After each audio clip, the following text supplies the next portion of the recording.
안녕하세요. 저는 서울에 사는 30대 후반 여성입니다. 현재는 결혼해서 딸 하나를 두고 있는 누군가의 아내이자 엄마이기도 하고 말이죠. 여러분은 혹시 세상에서 가장 소중한 존재가 있으신가요? 이런 질문을 들으면 단번에 떠오르는 얼굴이나 얼굴들이 있으신가요? 저는 있습니다. 바로 저희 딸아이예요. 아마 놀랍지 않은 대상이긴 하실 겁니다. 이 사연을 들으시는 대부분의 분이 제 질문을 들으셨을 때 떠올리셨던 얼굴들이 자식일 테니까 말이죠. 세상 모든 부모에게, 아니, 세상의 많은 부모에게 가장 소중한 존재는 다름 아닌 자식이죠. 저도 그렇고요. 원래 저는 순하다, 참을성이 많다, 이런 말을 자주 듣는 편의 성격인데 딸아이의 문제에서는 그렇지 않은 편이에요. 남들이 보면 조금 유난스럽다고 생각할 만큼 저는 저희 딸아이를 무척이나 사랑합니다. 그렇게 된 데에는 사실 들으시면 이해하실 만한 이유가 있기는 해요. 지금부터는 그 이야기를 조금 들려드릴게요.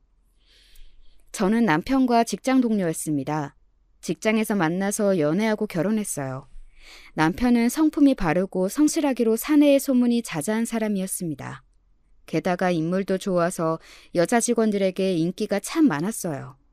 그런 사람이랑 우연히 회식에서 옆자리에 앉게 되었고 이런저런 이야기를 하다가 서로 좋아하는 게 비슷하다는 걸 알게 되었습니다.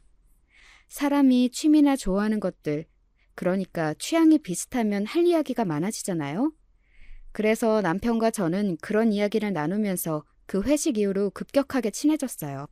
처음에는 마음이 잘 맞는 직장 동료로, 그리고 그 다음에는 대화가 잘 통하는 친구로, 마지막에는 연인이 되었습니다.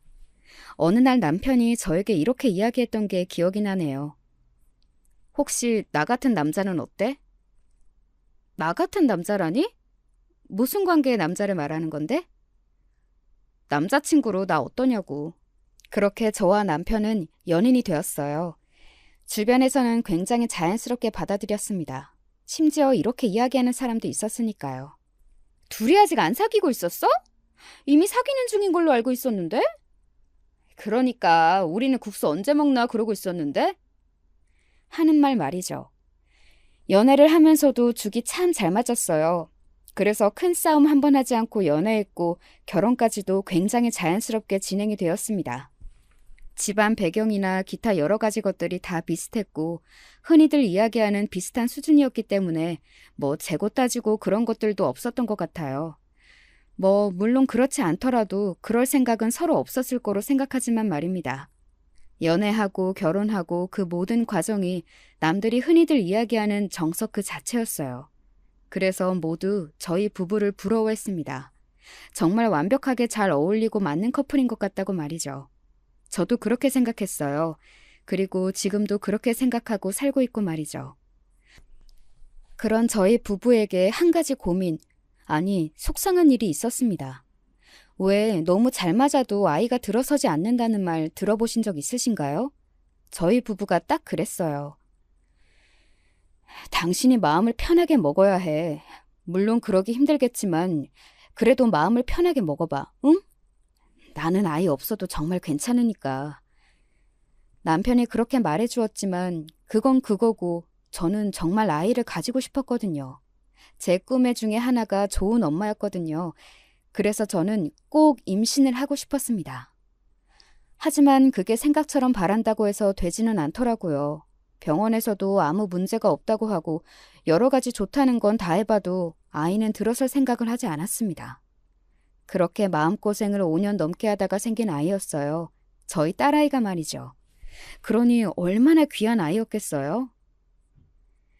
귀하게 온 아이라 그런지 이쁘기도 이쁘다. 정말이지 온 가족의 사랑을 받으며 태어난 아이였습니다. 저한테 저희 딸아이가 얼마나 소중하고 또 사랑스러운 존재인지 아실 수 있으시겠죠? 얼마나 예뻤겠어요. 그리고 지금도 얼마나 예쁘겠어요. 딸아이를 낳고 다시 걱정과 고민거리라고는 없는 그런 생활로 돌아갈 거로 생각했습니다. 하지만 아니었어요.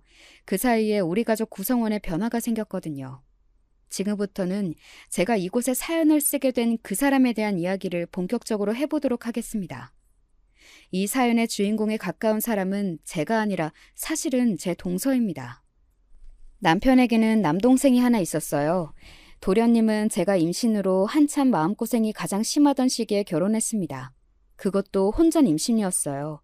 다들 속으로는 무슨 생각을 했는지는 몰라도 저는 그게 참 눈물나게 부러웠던 기억이 나네요. 그래서 손아래 동서지만 동서의 아이는 저희 딸아이보다 2살이 더 많아요. 지금 저희 딸아이는 6살이고 동서의 아들인 조카는 6살입니다. 참 예쁘게 생긴 조카예요. 웃기도 잘 웃고 말이죠. 자기 엄마와는 달리 말입니다. 동서는 소위 말하는 잘 사는 집 외동딸이었습니다. 뭐 엄청나게 부자거나 그러지는 않았지만 그래도 저희 시댁보다 잘 사는 집이라는 건 들어서 알고 있었어요. 아마 동서가 임신하지 않았다면 그 사돈댁에서 결혼을 절대 허락하지 않았을 거라는 이야기를 들었던 게 기억이 나네요. 2사람의 결혼식이 굉장히 화려했던 기억이 있어요. 동서의 첫인상은 저에게 참 좋지 않았습니다. 아이 낳는 걸로 뭘 그렇게 유난을 떠세요?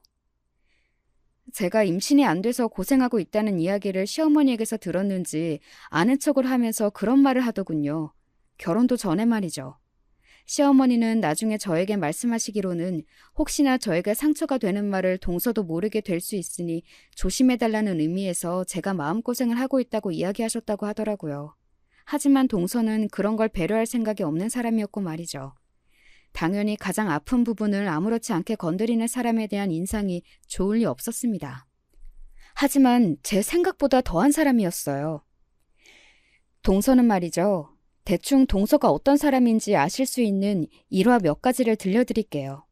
한 번은 시아버지 생신 때 있었던 이야기입니다. 촌스럽게 생신을 무슨 집에서 하시겠대요? 금전적으로 부담을 주기 싫으신 거지. 밖에서 먹으면 돈을 많이 쓰니까. 집에서 간단하게 집밥이나 다 같이 먹자고. 제 말에 동서가 인상을 팍 쓰더군요. 그거 돈 얼마나 한다고. 진짜 거지도 아니고. 뭐? 방금 뭐라고 했어? 형님한테 한 말 아니니까 신경 쓰지 않으셔도 돼요. 아무리 그래도 그렇지 시아버지한테 거지라뇨. 그것도 그런 말을 들으실 상황도 아니었는데 말이죠. 저는 정말 놀랐거든요. 어떻게 그런 말을 할 수 있나 싶어서 말이죠. 제가 멍하게 동서를 보고 있자 웃으며 어깨를 으쓱하더군요. 정말 아무렇지 않은 듯 말입니다. 그리고 이런 일도 있었습니다. 무슨 대화를 하다가 저에게 이런 질문을 하더군요. 아주버님이 벌어다 주는 돈으로 생활이 되세요? 남편은 대기업에 다니고 있었고 그것 아니더라도 제가 결혼 전과 임신 전까지 모아둔 돈도 많았고 무엇보다 저나 남편 집안이 나쁘지 않았거든요. 동서는 그리고 그걸 알고 있었어요. 그 정도로 저희를 무시할 만큼 동서의 집안이 차이가 나게 잘 사는 집안이 아니기도 했고요. 물론 더 잘 사는 건 맞지만요. 어디 다니는지 몰라? 제가 어이가 없어서 그렇게 물었던 것 같아요. 하지만 동서는 저를 무시하는 걸 그만둘 생각이 없어 보였습니다. 아니, 애초에 그러기 위해서 그 질문을 먼저 꺼낸 거였으니 뭐 당연한 거겠죠. 알아요. 그래도 월급쟁이 월급 뻔한데 그걸로 생활이 되나 싶어서요. 충분히 되고도 남으니까 걱정하지 않아도 돼. 아, 남기까지 해요? 굉장히 절약하며 사시나 보다. 그렇게 비꼬면서도 또 이런 말을 덧붙이더군요. 그리고 걱정한 거 아니에요. 그냥 궁금했던 거지. 누가 보면 무슨 재벌집 딸인 줄 알겠어. 라는 말이 목 끝까지 차올랐지만 삼켰습니다. 같은 사람이 되고 싶지 않았거든요. 제가 거기서 똑같이 되받아치면 그냥 같은 수준이 되는 거잖아요. 그리고 한 번은 동서가 말을 너무 가리지 않고 해서 시어머니에게 혼났던 적도 있어요. 아니, 김치 안 드셔도 된다니까요. 그래도 가져가. 이거 익으면 맛있어. 아니, 싫다는 사람한테 억지를 쥐어주는 건 너무 배려가 없으신 거 아니에요? 그리고 저희 사모는 거 있다니까요? 왜 자꾸 이렇게 뭘 주고 이런 유난을 떠세요? 싫다고요. 동서는 버럭 소리를 지르더군요. 저는 순간적으로 그 자리에서 굳었던 기억이 납니다. 아무리 싫다고 해도 시어머니에게 그 정도로 소리를 지를 일이 아니잖아요. 김치를 가져가라는 일이 말입니다. 게다가 많지도 않았어요. 한 통이었습니다. 그것도 작은 통으로 한 통 말이죠. 너 어른한테 말버릇이 그게 뭐니? 오냐오냐 해주니까 내가 우스워 보여? 시어머니가 단호하고 엄한 얼굴을 하고 그렇게 이야기하니 동서는 놀란 듯 보였습니다. 아니, 그게 아니고 싫다는데 주시니까. 내가 무슨 뭘 해달라고 한 것도 아니고 이상한 걸 준 것도 아니고 작은 통에 담아둔 김치 주는 걸로도 이런 소리를 들어야 하니? 어? 시어머니는 굉장히 상처받으신 것으로 보였습니다. 제가 그 모습에 마음이 쓰여서 동서를 쿡 찔렀어요. 그리고 얼른 죄송하다고 하라는 눈치를 줬습니다. 그때 처음 느낀 건데 동서는 사과하기 정말 힘들어하는 사람 같았어요. 아니, 그런 사람이었습니다. 어른에게도 죄송하다 한마디 하는 걸 그렇게 어려워하더라고요. 본인이 잘못했을 때도 말이죠. 다시는 안 그러겠습니다. 겨우겨우 입 밖으로 내뱉은 말이 고작 그거였으니 말이죠. 그 김치를 받아들고 나와서는 인상을 팍 찌푸리며 혼자 중얼거리던 말도 아직 생각이 나네요. 진짜 짜증나 죽겠네. 싫다는데 왜 쥐어주냐고. 노인네가 고지만 더럽게 세서는. 제가 그 말을 듣고 한 소리 했던 기억도 나네요. 동서 고집이 더 세 보이는데? 네? 뭐라고요? 어른이 주면 그냥 받아서 다른 사람을 주건 아니면 나와서 나를 주던 해도 되는데 주겠다는 어른 앞에서 끝까지 버티고 서서 안 받겠다고 하는 거나 끝끝내 죄송하다는 말 한마디 입 밖으로 못 꺼내는 거나 내가 보기에는 동서가 고집이 더 세 보여. 아니, 내가 본 모든 사람 중에서 동서가 고집이 제일 센 것 같아. 제가 그렇게 말을 하니 다른 말은 하지 못하고 그냥 입을 꾹 다문 채 저를 노려보더군요. 제가 눈을 피하지 않자 김치통을 던지듯 저에게 안겼습니다. 그럼 가져가세요. 저는 진짜 싫으니까. 라고 말하고는 인사도 없이 차를 타고 쌩하니 가더라고요. 그런 일도 있었네요. 동서는 그뿐만은 아니었습니다. 저도 귀가 있어서 듣는 이야기들이 있었거든요. 동서는 시댁과 제 욕을 그렇게 하고 다닌다고 들었어요. 뭐 도련님만 아니었으면 저 거지 같은 집안이랑 엮이는 일이 없었을 텐데 너무 수준이 떨어진다는 등 사람들이 너무 이상하다는 등 하는 이야기들 말입니다. 동서는 도련님을 좋아하긴 하는 것 같았어요. 도련님이랑 같이 있으면 딴 사람처럼 굴었거든요. 듣기로도 도련님을 너무 좋아해서 먼저 들이댔다고 들었습니다. 도련님은 별 생각이 없는데 몇 번이나 고백해왔다고 말이죠. 제가 앞서 이야기했지만 저희 남편이 인물이 좀 좋다고 했잖아요. 그래서 동료 여직원들에게 인기가 많았다고요. 도련님도 그랬습니다. 냉정하게 이야기하면 도련님이 인물이 더 좋기는 하죠. 키도 더 크고요. 남편이 이야기를 들으면 삐지겠지만 사실이 그렇긴 했어요. 게다가 도련님은 직업도 좋았어요. 약사였거든요. 잘생긴 약사. 정말 여자들에게 인기가 많았습니다. 동서가 애가 다를 만도 했긴 했습니다. 그리고 도련님은 제가 생각해도 정말 좋아할 만한 사람이고 말이죠. 어쩌다 그런 여자를 만나게 되었는지는 모르겠지만요. 아무튼 그래서 도련님 앞에서는 동서는 태도가 달라지기는 했어요. 결혼하고 나서도 아이를 낳고 나서도 도련님에게 잘 보이고 싶어하는 게 늘 보였습니다. 우리 아들이 남편 닮았으면 좋겠어요. 정말 그러기만 하면 너무 좋을 텐데. 여러모로 그게 낫지. 라고 제가 비꼰 적도 있긴 한 것 같네요. 아마 동서도 제가 이야기한 말의 뜻을 알기는 했겠지만 당시에는 별 말을 하지는 않았던 것 같아요. 아무튼 동서는 그런 사람이었습니다. 대충 어떤 사람인지 감이 오시죠? 자신보다 못하다고 생각하는 사람들은 쉽게 무시하고 말도 막 하고 그리고 세상에서 자기가 가장 중요하고 이기적인 사람. 하지만 도련님을 너무 좋아해서 애써 도련님 앞에서는 그 본성을 숨기고 사는. 저 같으면 자신이 그렇게 사랑하는 사람의 가족들이면 그 가족들도 좋을 것 같은데요. 제가 시댁 식구들을 좋아하는 것처럼 말입니다. 게다가 객관적으로도 저희 시댁 식구들은 좋은 분들이었어요. 며느리들이 부담스러워할까봐 연락도 조심히 하시고 만나면 언제나 뭔가를 주시기 바쁘고 정이 많은 분이었습니다. 동서가 먼저 아이를 낳고 그리고 제가 2년 뒤 딸을 낳고 뭐 육아를 본격적으로 시작하게 되면서 사실 동서와 그 전에 봤던 것만큼 자주 보지는 못했던 것 같아요. 둘 다 육아는 처음이라 정신이 없기도 했지만 다들 바쁘기도 바빴어요. 저는 차라리 얼굴을 자주 보지 않는 게 낫다고 생각하며 지냈던 것 같아요. 그리고 실제로도 그게 더 낫기도 했고 말이죠. 뭐 자주 만나지 않는다고 해서 동서에 대한 생각이 달라졌던 건 전혀 아니기는 했습니다. 자주 만나지 않는 와중에도 동서는 만나면 늘 우리 가족을 무시하는 듯한 말들을 했거든요. 누군가를 자기 발 아래 깔아뭉개지 않으면 대화가 되지 않는 사람들 있잖아요. 동서가 정말 그런 사람인 것 같아요. 예림이는 영어 유치원 안 보내세요? 어차피 요즘 영어 유치원 아닌 곳에서도 어지간하면 영어 다 알려주기도 하고, 그리고 대기가 너무 많고 심하더라. 그렇게까지 해서 이 어린 나이에 그런 곳을 보내야 하나 싶기도 해. 아기들은 일주일만 안 써도 다 까먹는다는데. 제 말을 가만히 듣던 동서가 픽 하고 비웃더군요. 그러고는 이렇게 말했습니다. 그런 마음가짐으로 어떻게 아이를 키워요? 그런 마음가짐이라니?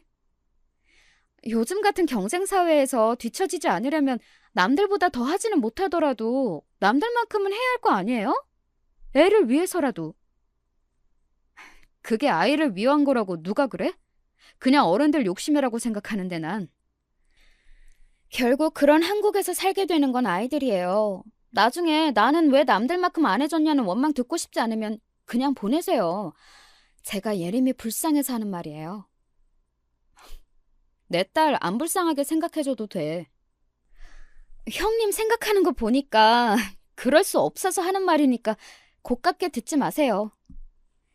잘도 저를 생각해서 하는 말이겠냐고요. 그냥 숨쉬듯 남을 깔보고 무시하는 그 성향이 그대로 튀어나와서 한 말이죠.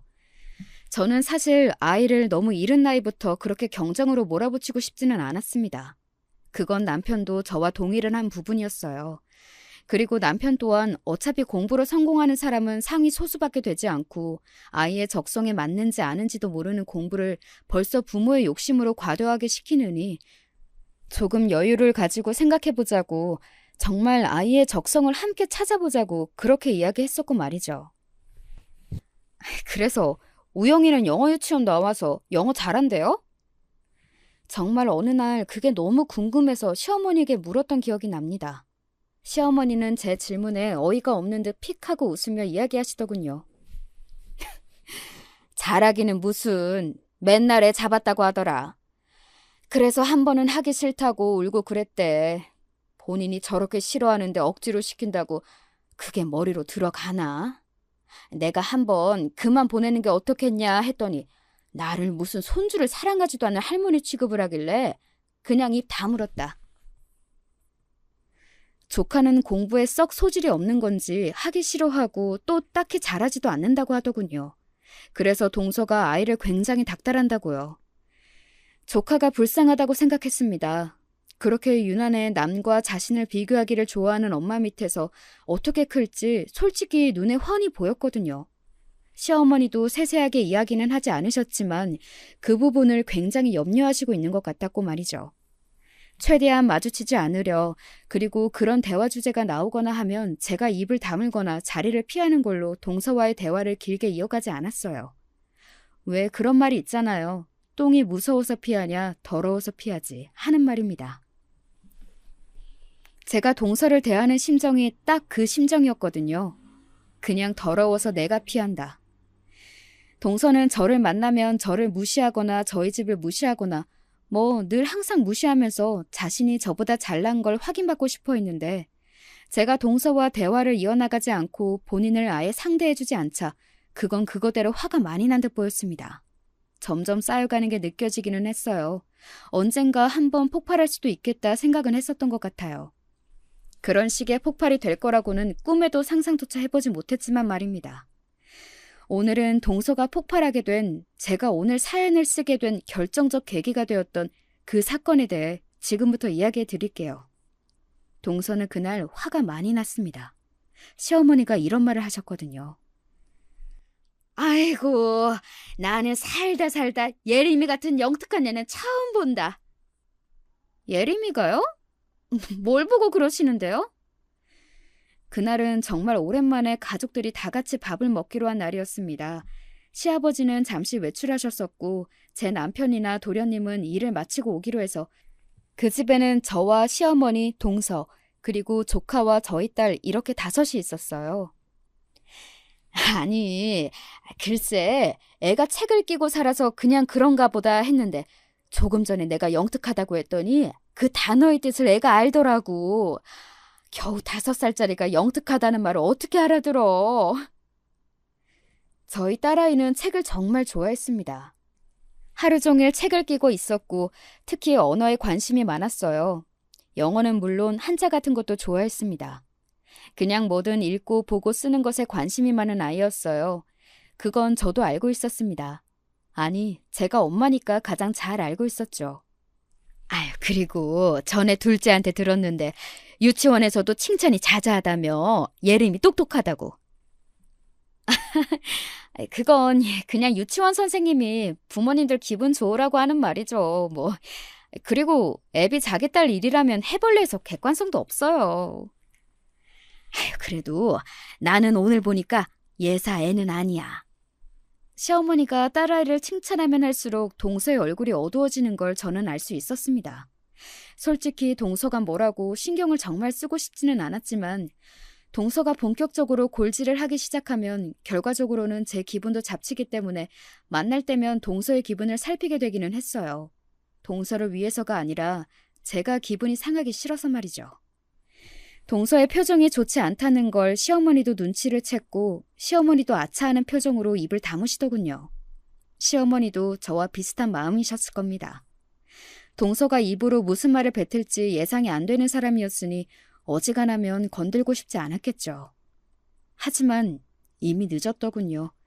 동서는 이미 빈정이 상할 대로 상했고 상당히 긁혀있는 상태였습니다. 잠시 뒤에 그걸 알 수 있었습니다. 예림이 신기하긴 하네요. 엄마랑 아빠가 공부를 그다지 잘한 것도 아닌데 똑똑하다면 말이에요. 나랑 우리 남편도 공부 잘했어. 솔직히 저희만큼은 아니잖아요? 그 정도면 잘했다고 할 수는 없죠. 그냥 남들 하는 만큼 딱 그 정도, 무시받지 않을 정도만 한 거지. 아니었습니다. 뭐 동서와 도련님은 대한민국에서 가장 좋다는 대학을 나온 건 맞아요. 하지만 남편도 2~3번째 되는 정도의 대학을 나왔고 저도 나름대로 유명한 대학을 나왔습니다. 이름만 대면 그래도 오, 공부 좀 하셨나 보네요. 소리 들을 정도는 되었어요. 그런데 동서는 늘 그런 식이었습니다. 자신과 도련님 미치면 다 미친 사람이었어요. 그건 아니지 않아? 그러면 대한민국에 좋은 대학이 어딨어? 우리나라에는 하나밖에 없다고 생각하는데요, 좋은 대학은? 본인과 도련님이 나온 대학을 이야기하는 거였겠죠. 저는 동서의 그 표정과 말투에서 알 수 있었습니다. 오늘 굉장히 피곤한 날이 되겠구나. 사사건건 시비를 걸겠구나 하는 걸 말이죠. 그리고 그 정도로 끝나지 않은 날이 되었지만요. 뭐 어릴 때 영재 소리 듣던 애들도 결국은 부모가 어떻게 하느냐에 따라서 다 갈리잖아요. 게다가 예림이는 영재 정도도 아닌 것 같고. 대체 무슨 말이 하고 싶은 거야? 제가 아이 이야기에 인상을 확 찌푸리며 말했어요. 동서는 씩 웃더군요. 제가 기분이 상한 걸 즐기는 사람처럼 말입니다. 예림이가 안 됐다고요. 부모님의 교육에 관심이 있고 잘 가르치는 사람들이었으면 저 재능을 더더 키워줬을 텐데. 남의 자식 걱정하지 마. 우리가 알아서 해. 동서는 참 오지랖도 크고 넓어. 걱정이 되니까 그렇죠. 상대방이 원하지 않는 걱정은 안 하는 게 맞아. 사실 제가 마음먹고 본격적으로 말싸움을 하기 시작하면 동서는 저한테 상대가 안 될 게 너무 불보듯 뻔했어요. 동서는 언제나 말도 안 되고 또 남을 깔아뭉개기 위한 말을 하는 것 말고는 할 수 있는 말이 없기도 했지만 저는 원래 논리적으로 말싸움을 잘하는 사람이었거든요. 그래서 친구들도 저랑 싸워서는 이길 수 없다는 말들을 했었고요. 아무튼 제가 맞는 말을 하니 동서는 뭐라 말을 더하지는 못했습니다. 하지만 꽁한 게 보였어요. 그런 거 있잖아요. 반박할 말은 없는데 뭐라고 시비는 걸고 싶어 죽겠는 사람의 얼굴 말입니다. 동서의 얼굴이 딱 그랬던 것 같아요. 저는 그런 동서를 그냥 모르는 척했습니다. 그랬더니 결국 그 일이 터졌어요. 저에게 시비를 걸 수 없으니 저희 딸아이에게 시비를 걸기 시작했습니다. 5살짜리에게 말이죠. 뭐 결국에는 딸아이에게 시비를 거는 척 저에게 거는 거였겠지만 말입니다. 예림이는 엄마가 공부 시켜줬으면 좋겠지 않아? 공부는 내가 알아서 하는데. 딸아이가 동서 쪽을 한번 힐끔 보고는 그렇게 대답하고 다시 책으로 시선을 돌렸습니다. 동서는 딸아이의 그런 태도에 다시 한번 기분이 상한 것 같았어요. 예림아, 숙모가 말을 하면 숙모를 봐야지. 동서의 그 말에 딸아이가 동서를 빤히 바라봤습니다. 그런 딸아이에게 동서는 계속해서 말을 이어나갔어요. 이 책 재밌어? 뭐가 재밌어? 그냥 책은 다 재밌어요. 예림이 대단하네. 책이 다 재밌다니. 동서는 점점 더 표정이 어두워지는 게 느껴졌습니다. 그러다가 영어로 예림에게 툭 하고 묻더군요. 오늘 뭘 먹고 싶은지 말입니다. 아마 영어 유치원을 다니지 않고 있으니 그 부분은 약할 거라고 생각하고 질문을 한 걸 겁니다. 속이 훤히 다 보였어요. 저는 오늘 피자가 먹고 싶어요. 딸아이는 표정 하나 바뀌지 않고 그렇게 대답했습니다. 다 알아들은 거죠. 동서는 알았을 겁니다. 자기 아들보다 제 딸아이가 훨씬 더 똑똑하다는 사실을 말이죠. 사람들이 늘 하는 말이 있고 또 진리의 말이 있잖아요. 타고난 아이는 절대 이길 수 없다고. 그리고 즐기는 아이는 더더욱 이길 수 없고 말이죠. 저희 딸아이는 타고난 데다 또 즐기는 아이였어요. 오죽하면 그런 부분에 둔한 남편마저 우리 예림이는 타고난 것 같다고 영재 교육을 시켜야 하는 거 아니냐고 호들갑을 떨어댈 정도였으니 말입니다. 아마 동서는 속으로 굉장히 많이 부럽고 분하고 뭐 그랬을 겁니다. 자신의 아들이 저랬어야 했는데 하면서 말이죠. 순간 여러 가지 생각을 하는 게 눈으로 보였거든요. 더 이상 어린아이에게 시비를 거는 것이 무의미하다고 생각했는지 아니면 어느 부분에서 완전히 핀이 나간 건지 저에게 다시 시비를 걸기 시작했습니다. 그때 마침 어머니는 잠시 옆집을 가 계셨거든요. 옆집 할머니랑 사이가 굉장히 좋으셨어요. 아무튼 동서는 저를 보고 이렇게 말했습니다. 아무리 생각해도 예림이가 불쌍한 게 맞아요. 왜 내 딸을 동서가 불쌍하느니 마느니 소리를 하는 거냐고. 우리 딸은 잘 먹고 잘 자고 게다가 자기가 좋아하는 책 읽고 하고 싶은 공부 알아서 하면서 저렇게 행복해하고 있는데?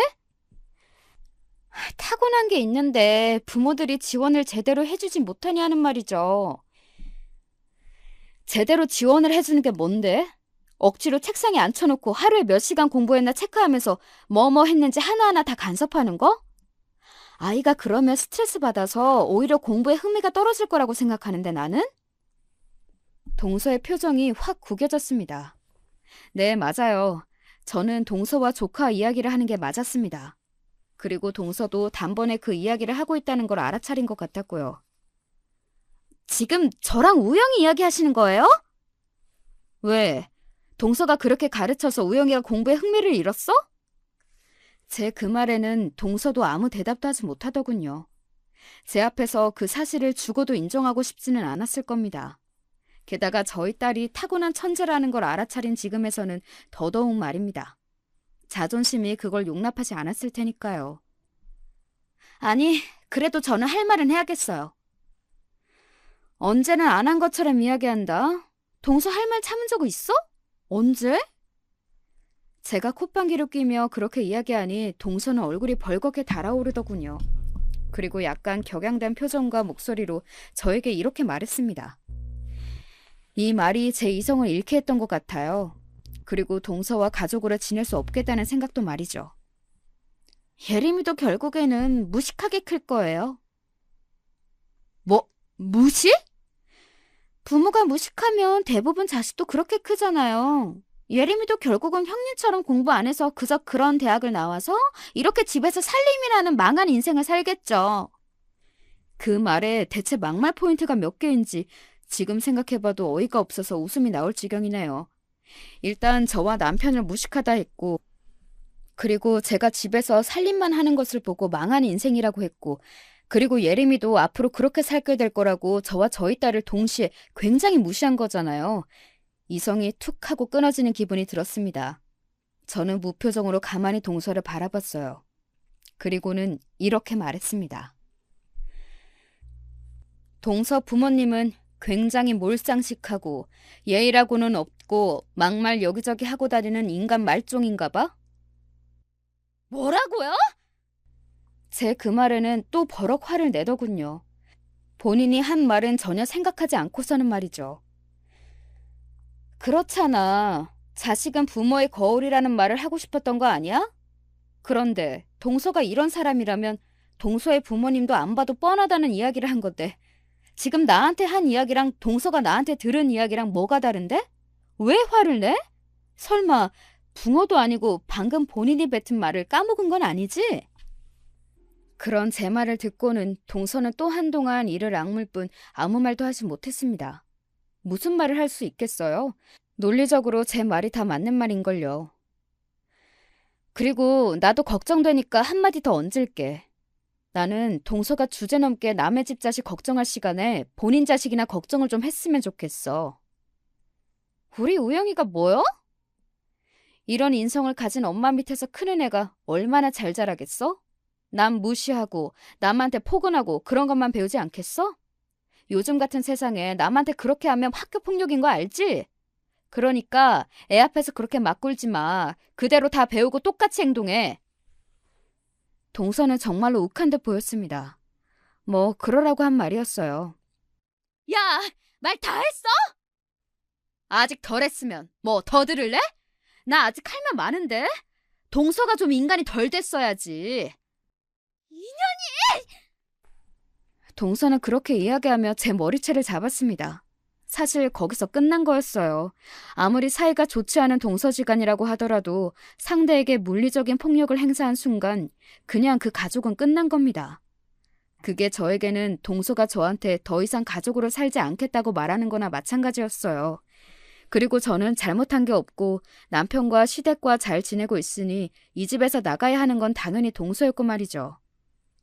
니들 지금 뭐 하는 짓이냐? 옆집에서 돌아온 시어머니가 저희 두 사람을 보고 소리를 지르면서 그날은 그렇게 더 이상 다른 일이 없이 마무리되었습니다. 물론 분위기는 계속 좋지 않아서 나중에 시아버지고 남편이고 도련님이고 계속 무슨 일이냐 물었고 다들 저희 눈치를 보는 사태가 일어났지만 말이죠. 동서는 아마 그 일을 그렇게 넘겼고 제가 더 이상의 다른 액션을 하지 않을 거라고 생각했을 겁니다. 매번 저에게 막말을 한 걸로 제가 딱히 문제를 삼지는 않았으니까요. 하지만 이번에는 제 생각은 달랐어요. 저는 그냥 넘어갈 생각이 단 하나도 없었습니다. 이번 문제는 그렇게 넘겨서도 안 된다고 생각했고 말이죠. 우선 그날 집으로 돌아와 남편에게 그날 있었던 일에 대해 아주 상세하게 다 이야기를 했습니다. 동서가 무슨 말을 했는지 그리고 우리 애가 무슨 말을 들었는지 그런 것까지 싹 다 말입니다. 당연히 남편은 굉장히 분노했어요. 녹음 못 해놓은 게 아니다. 지금 심정 같아서는 도련님한테도 다 알려드리고 싶은데. 이 문제는 이야기해야 할 것 같은데? 아예 안 보는 사이로 지내면 몰라도 앞으로 가족으로 계속 얼굴을 보고 살아야 할 텐데 이 문제를 어떻게 덮고 넘어가? 당신이 생각해도 그렇지. 사실 내 생각도 그래. 둘 중 하나는 해야지. 뭘? 걔들이 석고대죄를 하던가 아니면 연을 끊고 살던가. 사실 저는 동서가 석고대죄해도 용서해줄 생각이 딱히 없었습니다. 본성이 달라질 거라고 그리고 이제 와서 그 나이에 아이까지 낳고 사는 어른이 하루아침에 달라질 거라 생각하지도 않았지만 애초에 동서가 저에게 그런 일도 없기는 했어요. 남편은 바로 며칠 뒤 도련님을 만났습니다. 그리고 그간의 이야기를 다 했다고 하더군요. 만약 도련님이 이상한 사람이거나 제대로 된 인간이 아니었으면 저희 말을 믿지 않았겠죠. 게다가 동서의 본 모습을 몰랐다면 말입니다. 하지만 도련님도 동서가 어떤 사람인지는 자세히는 몰라도 알고 있었어요. 그러니 어디 가면 말 조심하라는 등 그런 이야기를 동서에게 했던 거겠죠. 뭐 아무튼 도련님은 그럼에도 놀라긴 했다고 하더군요. 도련님이 뭐래? 말 막 하고 다니고 당신이랑 사이 안 좋은 건 알았지만 그 정도일 줄은 몰랐다고 놀라던데? 그리고 당신한테 죄송하다는 말 좀 전해달래. 자기가 해결하겠다고. 어떻게 하겠대? 그건 말 안 해주던데. 하지만 저는 도련님이 어떻게 할지 대충 감이 오기는 하더군요. 도련님은 시아버지를 닮아 꽤 단호한 사람이었거든요. 그래서 한 번 아닌 건 아닌 사람이었습니다. 그리고 며칠 뒤 동서에게 연락이 왔어요. 그것 또한 예상한 바였습니다. 그리고 이번에는 무슨 말을 하나, 그리고 그 증거를 남겨야겠다 싶어서 대화를 처음부터 바로 녹음했어요. 남편한테 말을 전하셨더라고요? 왜? 이번에도 내가 입 다물고 넘어가 줄 줄 알았어? 이번에는 동서가 선을 넘었잖아. 그래도 그런 식으로 말을 전하면 어떻게 해요? 그런 식? 무슨 식? 내가 틀린 말 전한 것 같지는 않은데? 남의 가정 이렇게 파탄 내고 본인은 잘 살 것 같아요? 내가 파탄을 냈다고? 파탄은 동서 스스로 낸 거지. 동서 그 입이. 저도 딱히 틀린 말 한 건 없잖아요? 그런 부모님을 둔 예림이가 저는 여전히 불쌍하고 또 무식하게 클 거라는 말도 정말 진심이었는데? 나도 진심이었어. 동서 같은 엄마를 계속 옆에 두면 우영이가 제대로 자라지 못할 거라는 거. 나랑 동서랑 다른 점은 나는 정말로 우영이를 진심으로 걱정해서 한 말이라는 거고, 동서는 그저 배가 아파서 남을 깎아내리고 싶어서 아기에 찬 말이라는 거지. 제 말을 부정은 못하더군요. 저는 계속해서 말을 이어갔습니다. 그런 식으로 계속 남이 가진 걸 깎아내리려고 하지 마. 뭘? 뭘 가져요? 형님이 나보다 뭘 더 가졌는데? 그렇게 무시하던 내가, 그리고 내 딸이 동서 아들보다 훨씬 더 똑똑한 것 같으니 빈정이 상해서 그날 일을 친 거잖아. 그 속이 훤히 보이는 걸 내가 정말로 모를 거라고 생각해? 그렇게 자기 열등감 티내는 것도 진짜 추한 거야. 동서는 정말 엄청나게 긁힌 것 같았습니다. 뭐 열등감? 내가 너 따위한테 느낄 열등감이 어딨어? 멀어보나 내가 더 잘났는데 어디서 너 같은 가진 것도 없는 게 나한테 열등감 타령이야! 사정없이 긁혀서는 사람들이 다 보든 말든 이성을 잃고 소리를 버럭 지르더군요. 그 누구보다 긁혀 보였습니다. 아마 사정을 모르는 지나가던 사람도 그걸 알았을 거예요.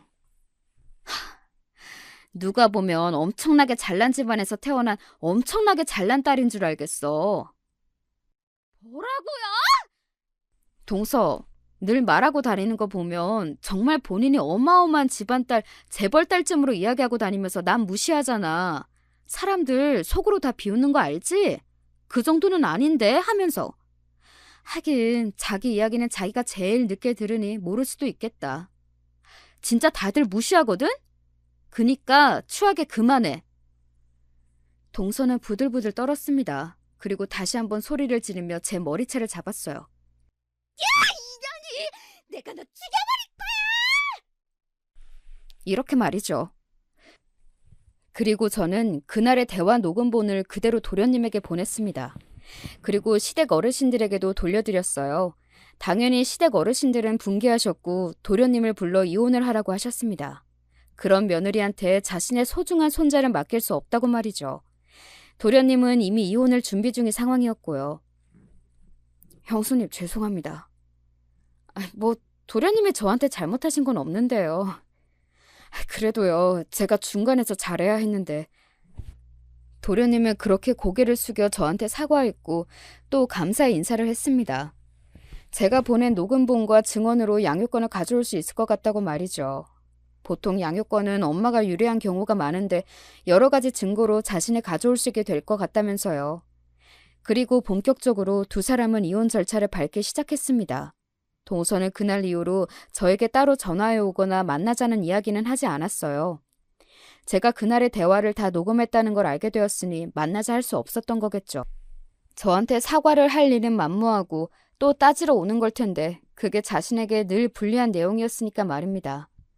동서는 이혼하기 싫어서 버틴다고 들었어요. 반면 동서의 친정에서는 하루빨리 다 정리하고 싶어하는 것 같았습니다. 동서가 아깝거나 그래서 그런 건 아닌 것 같았고 내용이 내용인지라 이 이야기가 다른 사람들에게 소문이 퍼지는 걸 무서워한다고 들었어요. 자기 딸을 굉장히 부끄러워하고 있다고 말이죠. 동서는 자기 남편과 부모님에게 모두 부끄러운 아내이자 부끄러운 자식인 겁니다. 그렇게 살아서 뭐가 남는 건지, 왜 그렇게 사는 건지 사실 제 상식과 제가 살아온 환경으로는 도저히 이해되지 않아요. 앞으로도 이해하고 싶지도 않고요. 그리고 한 가지 더 듣게 된 소식은 이거였습니다. 우영이가 의사표현을 확실하게 했다더구나. 어떻게요? 자기는 엄마랑 살기 싫다고, 엄마가 너무 싫다고, 제발 아빠랑 살게 해달라고 말이다. 아휴, 어쩌다 자기 아들한테 그런 소리까지 듣는 인간이 되었을꼬. 조카가 동서와 살기 싫다는 의사표현을 정말 그보다 더 확실하게 할 수 없게 했다고 말이죠. 동서는 조금 충격을 받은 것 같아 보였다고 나중에 도련님에게서 그 말을 들을 수 있었습니다. 그러면 아들을 그렇게 대해놓고 자기 아들이 자신과 살고 싶어 할 거라고 생각했던 건지 그것 또한 스스로 주제 파악이 참 안 되는 사람이구나 하는 생각이 들었던 것 같아요. 그렇게 동서와 도련님은 이혼했습니다. 듣자 하니 동서는 도련님에게 위자료도 줘야 하는 판결이 났다고 하더군요. 동서는 반발했지만 그쪽 집안에서 빨리 정리를 하고 싶었던 건지 재빠르게 바로 입금이 되었다고 말이죠. 그리고 양육권은 당연히 도련님이 가져왔고 말입니다. 그 이야기를 남편에게서 들을 수 있었습니다. 당신이 녹음한 그 파일도 중요했지만 그래도 가장 결정적이었던 건 아기가 엄마랑 같이 살기 싫다고 의사표현을 강하게 한 게 컸대. 아무래도 그렇겠지? 그래도 위자료 부분에서는 당신이 준 그 녹음 파일이 꽤 중요했다고 나중에 정리가 다 되며 밥 한 번 산다고 하더라. 밥 안 사도 되니까 도련님 마음 정리나 잘했으면 좋겠다. 잘할 거야. 뭐든 잘하는 애니까. 남편의 말처럼 도련님은 금방 정리가 되고 있는 듯 보였습니다. 아무래도 정이 완벽하게 다 떨어졌기 때문에 미련이라고는 단 하나도 없으니 그럴 수 있는 거겠죠. 원래 질척거리거나 생각을 자꾸 하면서 벗어나지 못하는 것도 미련이 남아있을 때 할 수 있는 행동이잖아요. 도련님은 동서와 살던 집을 바로 정리하고 시댁으로 들어갔습니다. 아무래도 일을 하면서 남자가 아이를 키우기란 힘든 일이 있었을 테니 시어머니의 도움을 받기로 한 겁니다. 시어머니는 집이 북적거리는 게 오히려 좋다고 이야기하셨고 말이죠. 그렇게 잘 지내고 있어요. 가족끼리 만나는 일도 그 전보다 많아졌고 만났을 때 분위기도 동서가 있을 때보다 훨씬 좋고 말이죠. 그걸 느끼면서 다시 한번 알았네요. 우리 집은 정말로 동서만 없으면 아무 문제가 없다는 걸 말입니다. 사실은 그 뒤에 동서가 저를 한번 찾아온 적이 있기는 해요. 이건 남편과 도련님에게 이야기를 하지는 않았습니다. 어차피 다 끝나고 이제는 남남인 사람의 이야기를 더 하는 게 도움이 되지는 않을 거라고 생각했거든요. 하지만 혹시 몰라서 대화 내용을 다 녹음을 해놓기는 했어요. 속이 시원하세요? 이제 동서 얼굴 안 봐도 돼서 너무 좋아. 이긴 것 같겠어요? 딱히 이겼다 이런 생각을 하는 건 아니고 그냥 몰상식한 어떤 사람이 하나 없어져서 온 가족의 평화가 좋은 거지. 그런 제 말에 동서는 가만히 이를 악물더군요. 사람 하나 이렇게 만들어 놓고 본인은 행복하기만 할 것 같아요?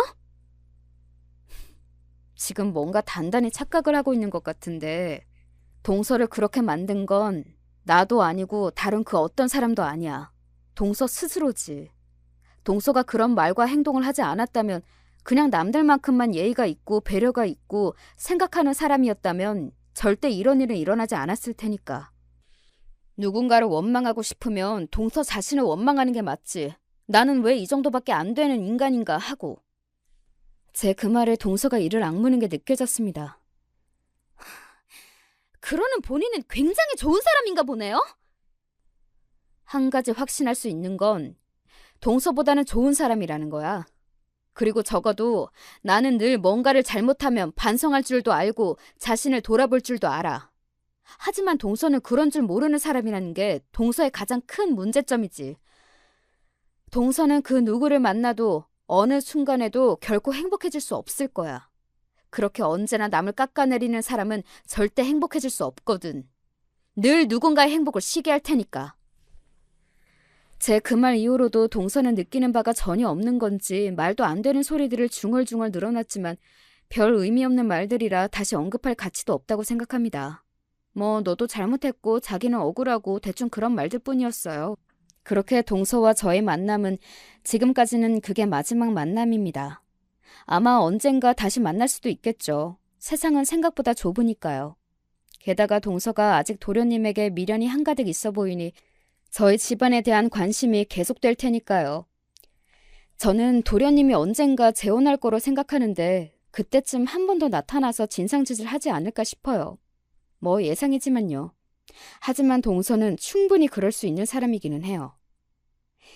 오늘 제 이야기는 여기까지입니다. 어떻게 들으셨는지 모르겠네요. 저는 동서를 보지 않게 된 것만으로도, 그리고 그 사람에게 가장 소중한 걸 이렇게 잃게 했다는 것만으로도 최고의 복수를 했다고 생각합니다. 그리고 그거 이상 없다고도 말이죠. 모두를 행복하게 한 결말이었으니 좋은 복수였다고 할 수도 있겠네요. 아, 동서 한 사람만 빼고 말이죠. 언제나 바르게만 살 수는 없겠지만 누군가에게 복수심을 느끼게 할 만한 짓은 하지 않고 살아야 하는 것 같아요. 자신을 위해서라도 말입니다. 이제 사연을 줄이겠습니다. 요즘 뜬금없이 비가 오기도 하더라고요. 우산 늘 챙겨 다니시길 바랍니다. 저는 어제 우산 없이 나갔다가 비를 쫄딱 다 맞았거든요. 그럼 이만 줄일게요. 사연을 들으신 모든 분이 언제나 건강하시고 행복하시기를 바랍니다. 저도 그럴 수 있길 바라주세요. 뭐 동서 없이 지금 충분히 그러고 있지만 말입니다.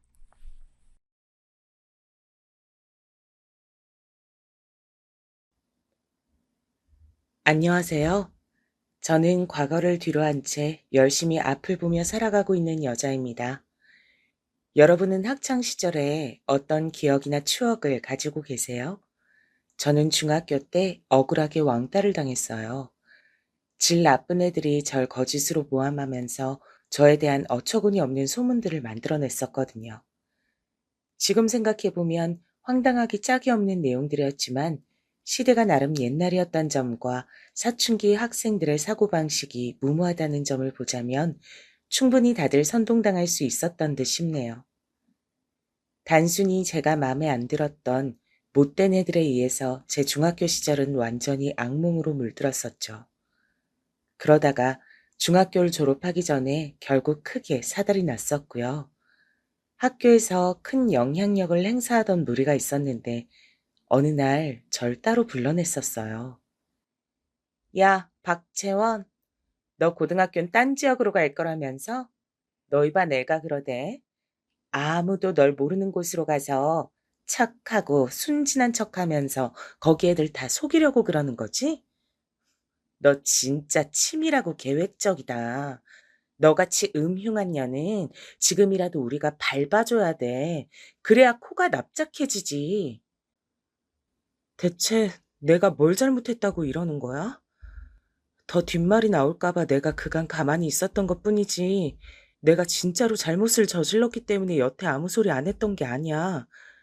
내가 뭘 잘못했는지 날 그렇게 싫어하는 너희들이 한번 말해봐. 너희들이 알고 있는 거 전부 오해고 가짜니까 내가 듣고서 다 정정해줄게. 눈 하나 깜짝 않고 연기하는 것 좀 봐. 역시 친구들 물건 도둑질하고 그것도 모자라서 친구 애인까지 도둑질해서 가로채는 나쁜 년은 달라도 뭔가 다르다. 야, 얘들아, 우리라도 제대로 밟아주자. 그중에서 대장격이라던 장미라는 애가 주도를 하자 다른 애들이 금세 따랐죠. 전 제대로 된 변명 한 번 할 기회를 끝내 얻지 못한 채 억울하게 얻어맞았습니다. 무서운 게 없는 사춘기 나이. 그 애들은 무자비했어요. 게다가 혼자가 아니라 여럿이 함께. 그러니까 군중심리라는 게 발동했었나 봅니다. 절 과도하게 많이 때렸던 거예요. 그건 더 이상 거짓된 소문처럼 뒤에서 음침하게 일을 벌이고 다니는 저란 아이를 단순히 코 납작하게 눌러주려는 정도가 아니었습니다. 정도를 지나친 행위였죠. 맨 처음에 저에 대해 나쁜 소문을 내기 시작했다가 그게 불어나니까 점점 재미를 붙여서 일을 키워나갔던 주동자 애들도 제가 맡던 그 현장에 왔었어요. 말리긴커녕 합세해서 절 때리더라고요. 그리곤 기절한 저를 버리고 갔습니다. 무더운 여름 날씨에 방치된 저는 다음날 새벽이 되어서야 자력으로 절뚝거리며 그곳을 벗어나다가 쓰러졌는데 그때 길을 지나던 어르신들께서 절 발견해 주셔서 병원으로 이송될 수 있었어요. 제 몰골이 엄청나게 엉망이었고 코피 때문에 얼굴이며 옷은 다 피투성이어서 무조건 구급차부터 불렀다고 하시더라고요. 공교롭게도 그 어르신들께선 동네에서 소위 짬이라는 걸 많이 드셨던 분들이었고, 동사무소와 파출소 같은 공공기관에 제 이야기가 단 하루 사이에 쫙 퍼지게 됐습니다. 지역 신문 기자들이 건수를 잡았다 싶어서 제가 겪은 사건에 달라붙었고, 그러면서 완전히 일이 커져버렸어요. 학교는 당연히 발칵 뒤집어졌죠. 취재까지 오고 일이 커지는 바람에 분노한 교장 선생님께선 아끼시던 교장실의 오랜 터줏대감, 화분 하나를 그날 깨드셨고요. 그간 제가 왕따를 당하든 말든 본체만체하며 방관하셨던 선생님들께선 그제서야 부랴부랴 상황 파악에 들어가셨습니다. 그때 제가 당한 기가 막힌 억울함이 드러났던 거예요. 제가 왜 그런 심한 짓을 당했는지 그 원인을 파고 들어가다 보면 필연적으로 저에 대해 친구들 사이에서 오래 떠돌아왔던 소문을 만날 수밖에 없었죠. 그리고 그 소문의 맨 처음 근원지를 따라가 봤더니 근거 없음이었던 것입니다. 애초에 그냥 제가 마음에 안 들어서, 그리고 나쁜 소문을 내는 게 재밌어서 점점 더 제가 왕따당하고 고립당하는 모습에 희열을 느껴서 단순히 그런 이유로 절 매도했던 애들이었으니까요. 제 중학교 생활을 그딴 이유로 짓밟아버린 못된 애들의 만행이 드러나자 저에 대해 무관심하셨던 선생님들조차 모두 경악하셨습니다. 아니 대체 무슨 애들이 이렇게 심보가 악랄하고 잔인해? 당사자가 아니라고 하는데도 그것마저 가식이고 연기라며 계속 몰아갔다니. 그리고 그런 거짓 소문에 휩쓸려서 애를 그 지경으로 때린 정신 나간 것들은 대체 뭐야? 선생님들이 질겁하셨고 그 애들은 전부 가해자가 되었습니다. 그 가해자들이 왜 저에게 그토록 뻔뻔하고 오만하게 굴었는지 전 그들의 부모들을 마주한 순간 이유를 알겠더군요. 아무도 저에게 미안하단 사과를 하지 않았어요. 심지어 학교 측에도 무리를 일으켜 미안하단 사과를 하지 않았고 그저 가해자들의 부모들이 궁금했던 건 무마하는 방법뿐이었습니다. 맨 처음에 소문이 잘못 퍼졌을 때부터 절 끈질기게 못마땅해 했던, 자기 무리를 불러다가 절 복날의 개보다도 더욱 두들겨 팼던 장미라는 애의 모친께선 특히 제가 보는 앞에서 짜증을 내셨었죠. 고작 이런 것 때문에 이렇게 시끄러워지는 게 말이나 되나요? 우리 애는 지금 특목고 입학을 앞두고 있는 모범생인데 저런 애하고 잘못 엮였단 것 자체가 너무 원통하네요. 대학도 좋은 데로 보내야 되고 유학도 보내야 되는데 탄탄대로만 남은 우리의 앞길을 혹여나 이런 가짜는 일이 방해할까 봐 걱정됩니다. 선생님들, 제발 조용히 마무리해 주실 순 없을까요? 위로금인지 합의금인지 어떤 나발의 명목이든 지불할 용의가 있으니까요. 당시에 제가 가졌던 감정이 뭔 줄 아시나요? 우습게도 그건 바로 부럽다는 것이었습니다. 그 가해자들이 미치게 부럽더라고요. 돈 있고 힘 있는 부모를 둔 거요? 아니요. 그것보단 자기 편을 들어주는 부모를 둔 것. 학교까지 엄마가 찾아와서 상관을 해주는 것. 바로 이런 게 부러웠습니다. 화가 나고 분하고 슬프고 이런 것보단 부럽단 기분이 들었다는 것 자체가 저 자신을 작아지게 만들더라고요. 제 부모님께서 유난을 떠시는 분들이고 재력이 넘치시고 그런 분들이셨다면 진작에 선생님들께서 제가 당하는 왕따에 관심을 기울이셨을 테죠. 하지만 누가 봐도 전 집에서 방치된 아이였기 때문에 관심을 안 기울이셨던 걸 거예요. 그걸 저도 당연히 알았습니다. 그래서 누구 하나 학교에서 절 도와주지 않을 거란 생각으로 묵묵하게 감내해왔던 것이고요. 하지만 상황이 극한까지 치달아서 여기까지 오자 허무하더라고요. 어쨌거나 전 끝까지 초라한 아이였고 가해자들은 위풍당당했으니까요. 모든 것을 덮는 값으로 저에게 주어졌던 건 1,000만 원이었습니다. 가해자들 부모가 각자 얼마씩 됐었는진 모르겠고 아무튼 저에게 주어진 현금이 1,000만 원이었네요. 힘이 없던 전 그걸 받을 수밖에 없었죠. 아무도 저에게 끝내 사과하진 않았습니다. 잘못된 소문만 믿고서 절 욕해 댔던 학교의 다른 모든 아이들도 마찬가지였고요. 이를 덮기로 했다는 결론이 내려지자 저에게 미안해야 할 필요가 전혀 없다고 다들 생각한 모양이었습니다. 저희 집 형편이 가해자들만큼 좋지 않았다는 건 이야기에서 짐작하시겠죠? 하지만 정말 근본적인 문제는 돈보다도 다른 것에 있었습니다. 자라나는 여자아이한테 가장 중요한 유대관계는 아마 엄마일 거예요. 엄마와 딸만큼 유대 깊은 관계는 없다고 분명 그렇게 듣고 배웠는데 저한텐 해당 사항이 없더라고요. 제가 초등학교에 들어가기 이전까진 엄마가 나름 다정다감한 모습도 있었던 것 같다고 생각을 합니다. 어린 저를 꾸미고 입히고 이렇게 하시는 것에 재미를 한참 붙이셨던 거거든요. 하지만 제가 초등학교에 입학한 이후로는 시큰둥이 하셨어요. 제가 더 이상 마냥 사리분별도 못하고 의사소통도 원활하지 않는 어린아이가 아니란 것에 흥미를 잃어버리신 걸지도 모르죠. 당신께서 고민을 실컷 늘어놓고 짜증을 내고 신경질을 내고 화풀이를 해도 되는 대상으로 제가 자라났다고 판단을 하셨던 걸 수도 있고요. 그래서 저에게 엄만 제가 학교를 다니게 된 후로 늘 피곤하고 눈치를 봐야 하는 분이셨습니다. 채원아, 너 옆집 사는 수민이하고 앞으론 놀지 마. 어울려 다니지 마. 왜요? 수민이는 바로 옆에 사니까 만나기 좋은데요. 같이 놀면 재밌고요. 엄마도 나한테 수민이랑 친하게 잘 지내라고 했잖아요. 친구끼리는 사이좋게 지내는 거라고 엄마가 그랬잖아요. 너 죽을래? 어디서 귀여운 척을 하면서 혀 짧은 소리를 내려고 간을 보고 있어. 너 그럴 나이 지났어. 엄만 있지?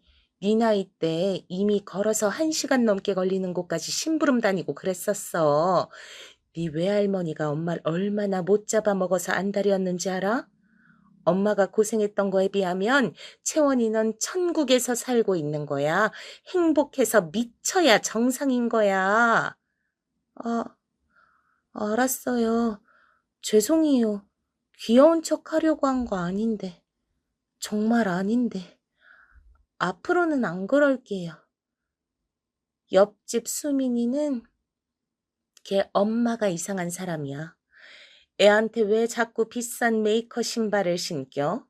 요일별로 돌아가면서 신기는 그 얄팍한 저희가 대체 뭐냐 이거야. 거기까지 하면 될 것이지. 나한테 뭐? 어제 뭐라 그러더라? 집에 들어오다가 마주쳤을 때 채원 엄마는 주로 시장에서 옷을 사시죠? 이런 지랄은 왜 떠는 거야? 이상한 여자 같으니. 상종을 하지 말아야 돼. 그런 여자의 딸도 어떻게 자라날지 뻔해. 그러니까 애 저녁에 어울리면 안 되는 거야. 이놈의 망할 주공빌라. 빨리 이사를 가버리든 해야지. 채원아, 너네 아빤 왜 그렇게 월급이 안 오른다니? 그거 혹시 거짓말 아닐까? 우리한테 속이는 것 같지 않아? 이따가 밤에 네가 아빠한테 한번 물어봐. 애교도 살살 피면서 아빠 돈 얼마 받냐고 한번 물어봐. 저번에도 엄마가 물어보라고 시켜서 했었는데 아빠는 우리한테 거짓말 안 한다고 했었어요. 아빠가 우리한테 왜 거짓말을 해요? 그러니까 물어봤자 소용없어요, 엄마. 박채원, 얘가 진짜 너 엄마 말 안 들을래? 넌 애가 왜 이렇게 벌써부터 속을 썩여? 뭐 어쩌잔 거야? 너 사춘기 되면 내가 그땐 복장 터져서 죽을까 봐 미리 겁이 난다. 어? 얘를 어쩌면 좋아. 벌써부터 말대꾸 따박따박 하는 꼬라지 좀 봐. 나는 너 그렇게 안 가르쳤는데. 너 누구 닮아서 이러니? 엄마는 안 닮았으니까 아빠 닮아서 이러는 거지? 채원아, 나는 네 나이보다 어렸을 때 네 외할아버지한테 말대꾸 한번 잘못했다가 어떻게 됐었던 줄 알아? 귀싸대기 맞아서 방 한가운데에서 방문까지 날아갔어. 맞은 뺨보다 날아가서 방문에 처박혔던 게 얼마나 아프던지 나는 그러고 살았다. 근데 너는 뭐야?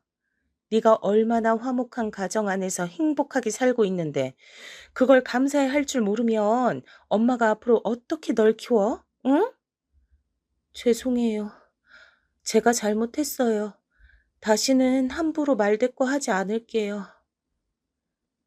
저는 되로 주고 말로 받는다는 표현을 학교에서 처음 배웠을 때 칠판에 분필로 적힌 그 문장 위로 엄마를 떠올렸었습니다. 제가 한마디를 대꾸하면 엄마는 10마디 이상으로 반드시 되갚아 주시는 분이었으니까요. 학교에서 만나는 친구들은 전부 자기 엄마 이야기를 자주 하던데 엄마와 딸은 바늘과 실 같은 사이라고 하던데 저는 전혀 공감이 안 됐었죠. 엄마와 함께 있는 것이 마음 편한 적 없었고 대화를 하는 게 전혀 즐겁지가 않았습니다. 엄마의 심기를 거스를까 봐 걱정이 되었고 늘 긴장 상태에 있었죠. 제 친정엄마 되신 분께선 당신의 인생을 무척 불쌍하게 여기시는 분이었어요. 세상에서 가장 가엾은 피해자가 본인이라고 생각하셨었죠. 그러면서 동시에 욕심이나 이상은 크게 가지고 계셨습니다. 언제라도 좋은 기회가 온다면 멋지게 날개를 펴실 수 있을 거라고 믿으셨었죠. 하지만 그런 로또 같은 행운이 어디 모든 사람들에게 오나요? 절대 아니잖아요. 욕심에 비해서 현실이 안 따라주니까 엄마는 세상을 향한 불만과 잘난 사람들을 향한 열등감을 점점 키워나가셨던 것 같아요. 멋지게 살고 싶다면 그만한 노력이라도 하셨으면 좋았을 텐데 소위 힘든 일은 하기 싫다고 하시면서 이따금씩 아르바이트 정도만 하시는 게 전부였습니다. 나머지 시간들은 전부 가정주부로만 지내셨어요. 성격이 워낙 둥글지 못하시다 보니까 사회성도 별로였고 주변에 가까운 지인들도 거의 없었고요. 제 친정아빠는 총각 시절부터 다니셨던 직장에서 갑작스런 내부 사정으로 해고를 당하셨던 게 제가 초등학교 들어가기 직전이었는데요. 그 이후로는 오랜 지인분께서 차린 공장 일을 도우며 그렇게 돈을 버셨습니다. 공장의 사정이 좋을 때면 잘 벌렸고 그렇지 않을 때면 많이 힘들었죠. 들쑥날쑥했던 걸로 알아요. 저는 엄마의 기분을 통해서 아빠의 그달 수입을 예측할 수 있었습니다. 엄마는 아빠의 수입이 적은 달에는 당신의 처지가 너무 초라하고 비참하다 하시면서 아무도 안 만나셨어요. 얼마나 우는 소리를 잘하셨던지 몰라요. 엄마의 심세 한탄은 끝이 없었습니다. 저는 그럼 엄마 아래에서 점차 머리가 커질 때마다 심리적인 부담도 함께 커져갔어요. 엄마를 힘들게 만들면 큰일 난다는 강박에 시달렸고, 그렇게 자란 제가 활발해봤자 얼마나 활발했겠나요? 가뜩이나 사춘기가 시작되고 있었던 터라 중학교에 들어가자마자 겪은 억울한 모함과 왕따에 더욱 크게 마음의 상처를 받아서 점점 안으로 숨어 들어갔던 거예요. 집에다간 차마 말도 못하겠고 잘난 것 하나 없는 딸이라서 원체 죄스러운데 학교 문제라는 고충까지 안겨드리면 엄마께 그건 정말 못할 불효를 저지르는 것만 같았거든요. 게다가 친정 부모님은 그 당시에 사이가 무척 안 좋아지기 시작했던 때기도 했고요. 아빠는 당신 나름의 최선을 항상 다해 오셨으나 엄마에게 맹목적인 비난과 힐난만 듣게 되시는 것이 반복되자 그 자존심에 큰 상처를 입으셨죠. 돈을 더 많이 버시려고 능력 좋은 남자가 되어보시려고 그렇게 무리를 하시다 보니까 돈을 끌어모아서 벌이셨던 투자가 실패로 돌아왔을 때 그 여파가 엄청났습니다. 잘해보려고 그러셨던 것이지만 엄마는 또 결과 하나만 보고서 아빠를 욕하셨죠. 죽일 듯이 비난을 하셨어요, 당시에. 엄마가 아빠를 향해 어떤 말씀까지 하셨던 줄 아시나요? 차라리 도로에 나가서 차에 치여서 죽어. 그러면 당신같이 무능하고 멍청한 남자도 자기 처자식한테 사망보험금이나마 안겨줄 수 있지 않겠어? 보람있게 세상 떠나란 말이야. 그 발언은 몰래 두 분의 언쟁을 듣고 있던 저에게도 끔찍한 충격을 안겨주었습니다. 엄만 거기서 그치지 않고 능력 없는 놈은 집안에 들어올 자격도 없다고 하시면서 현관문을 걸어 잠그기까지 하셨어요. 그래서 아빠는 한동안 집에 안 돌아오셨고 일하시던 공장에서 숙식까지 해결하셨었죠. 엄마가 당시에 아빠 욕을 얼마나 많이 하셨던 줄 모릅니다. 당신의 처지를 동화 선녀와 나무꾼에 비유하기도 하셨었죠. 본인은 선녀인데 무식한 나무꾼한테 잘못 걸려서 자식 새끼를 낳아버리는 바람에 선계로 못 올라간 채 계속 이러고 사시는 거라고 하셨습니다. 엄마의 발목을 잡았다는 그 자식 새끼가 다름 아닌 저였으니 그런 얘기를 들을 때면 숨이 턱턱 막혀왔어요. 이런 분께 제가 어떻게 학교 생활을 전할 수 있었겠나요? 신세 한탄밖에 하실 수 없는 엄마가 미웠고 이도저도 아닌 아빠 또한 괜스레 원망스러웠습니다. 그러다가 제가 중학교 졸업을 앞두고 그런 큰일을 겪었던 건데요. 제가 결국 받게 되었던 1,000만 원, 그 돈 제가 행방을 몰랐습니다. 이게 무슨 얘기냐고요? 그 돈을 제 친정 엄마 되신 분께서 그냥 꿀꺽 해버리셨거든요. 고등학교 다닐 때 학교에서 행사가 있어서 참가비가 필요했고 계절이 바뀔 때 새로운 외투 한두 벌은 장만을 해야 했고 문제집을 과목별로 사야 했는데 그때마다 엄마는 돈 없다며 한숨을 내쉬셨어요. 전 당연히 의아했죠. 1,000만 원은 어쩌고 제 앞에서 돈이 없다고 하시는지 의문이었으니까요. 제가 집단적으로 안 좋은 일을 중학교 때 겪은 걸 아시고 아빤 무심했던 지난날을 반성한다고 하시며 집에 완전히 돌아오셨었는데요. 하지만 집엔 엄마가 떡하니 버티고 계셨으므로 저에 대해 많이 관여를 하진 못하셨어요. 아무래도 딸과 계속 함께 지내온 엄마를 제쳐두고 아빠가 그 사이에 끼어드는 그림이 스스로 민망하다고 생각하셨던 듯합니다. 그래서 아빠도 1,000만 원의 행방은 모르셨고요. 엄마께서 어련히 잘 간수를 하고 있겠거니 그렇게 여기셨던 거죠. 하지만 1,000만 원의 행방은 제 대학 진학 이야기가 나오면서 드러났습니다. 대학을 가려면 성적도 따라야 하지만 일단 돈이 있어야 하잖아요.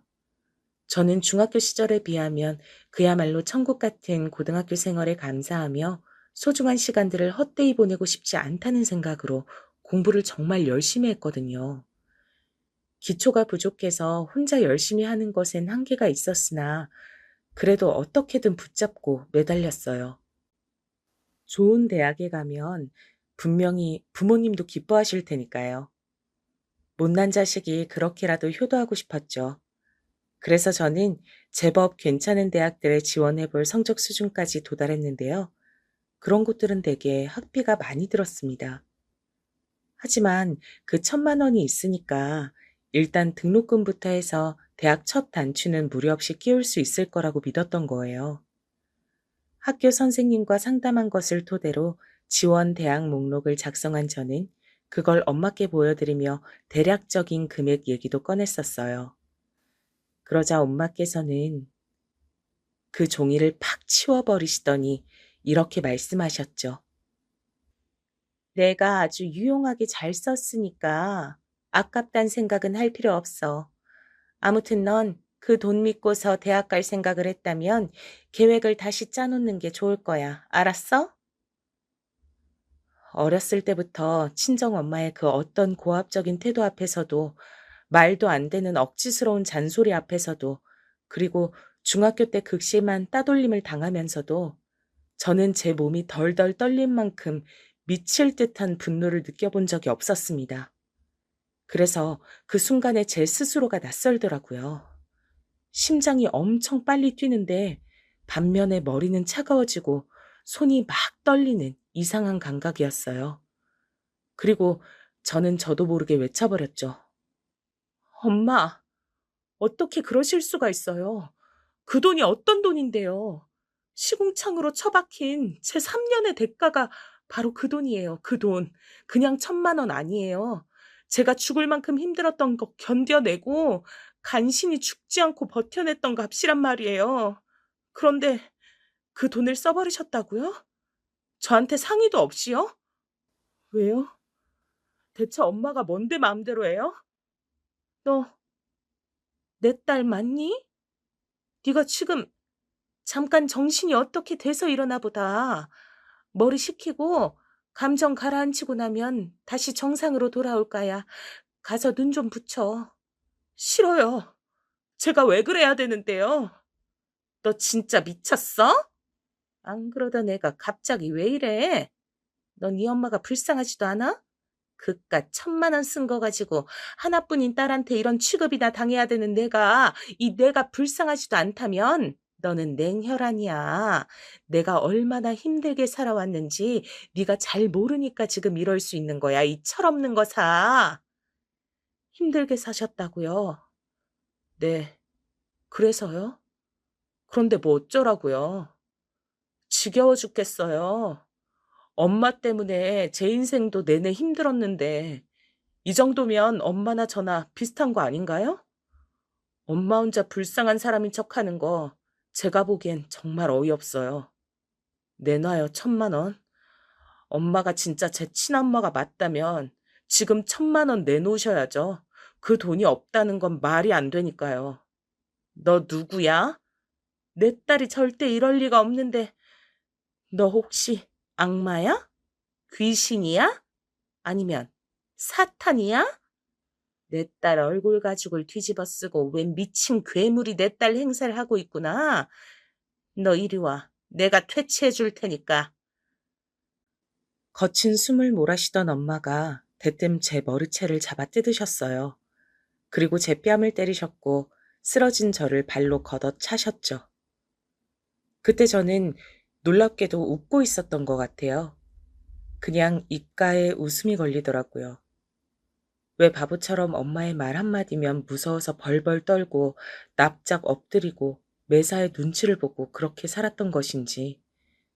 정작 제가 그렇게나 조심스럽게 대해드린 엄마를 저를 별것 아닌 것으로 생각하고 우습게 보시면서 제 피눈물이 담긴 1,000만 원을 아무렇지도 않게 써버리셨는데 이렇게 멍청하니까 중학교 3년 내내 당하고 산 것이라는 생각이 들어서 차라리 속 시원히 엄마한테 더 얻어맞고 정신을 차리고자 했습니다. 제가 맞으면서 웃으니까 엄만 당황하셨고 동시에 약이 오르셨는지 악다구니를 써가시면서 저를 때리셨어요. 손에 잡히는 걸 죄다 저한테 던지시더라고요. 그리고 귀가하신 아빠가 이런 광경을 보고야 마셨습니다. 이게 다 뭐야? 무슨 짓이야, 당신? 지금 딸한테 뭐 하는 거야? 미쳤어? 정신 나갔어? 어떻게 엄마란 사람이 자기 딸한테 이럴 수가 있어? 이거 놔. 이게 다 따지고 보면 무능력한 당신 때문이야. 당신이란 작자가 능력만 좋았어도 내가 지금 이러고 살진 않았어. 그 순간 아빠의 손이 엄마의 뺨을 치셨습니다. 좁은 집안엔 기이한 정방만이 감돌았죠. 엄마는 믿을 수 없다는 눈으로 천천히 아빠를 바라보았어요. 저도 놀랐고요. 아빠는 그동안 저에게 밟아도 꿈틀하지 않는 지렁이 같은 분이었는데 그런 아빠가 엄마를 때릴 줄은 몰랐습니다. 하지만 홧김에 그런 게 아니란 것을 주장하시듯 아빠의 표정은 결연하기만 했어요. 무서울 정도로 침착해 보였죠. 엄마는 이게 아닌데 하는 얼굴로 당혹스러워 하셨고 저는 그때 깨달았습니다. 그 순간 그 자리에서 과거의 모습을 탈피하고 변한 것은 저뿐만 아니라 아빠도 마찬가지라는 것을 말이죠. 1,000만 원을 써버렸다고? 당신이 그러고도 사람이야? 더 이상 내 탓하지 마. 무능력하기로는 둘째가람 서러운 게 당신 본인이면서 누가 누구더러 자꾸 그딴 소리를 하는 거야. 당신은 아무래도 남편 잡아먹고 딸 잡아먹는 무서운 팔자를 타고났나 보다. 무서워서 더는 같이 못 살겠으니까 이혼하자. 지금까진 아무리 그래도 이혼까진 아닌 것 같아서 참고 살았는데 채원이한테 이렇게 심하게 구는 당신을 보고서도 이혼 안 할 정도로 내가 정신 상태가 이상한 사람은 아니거든. 당장 이혼해. 채원이는 내가 책임지고 같이 데리고 살 테니까 당신만 사라져주면 돼. 나는 잘못이 없어. 나는 피해자야. 지금도 박채원 이것이 나한테 얼마나 싸가지 없게 굴었는지 몰라. 그러니까 내가 오죽하면 애를 이렇게 잡았을까. 사정도 모르면서 당신 나한테 이러는 거 아니야? 무슨 사정인지 안 궁금해. 당신이 1,000만 원을 다 써버렸다는 거. 그리고 채원이를 이토록 때렸다는 거. 이 두 가지가 확실한데 무슨 설명이 더 필요할까? 잠만 말고 이혼해. 이혼 안 하겠다고 하면 내가 소송 걸 테니까 그렇게 알아. 태어나서 아빠의 그런 감정 없이 차분한 모습은 처음이었습니다.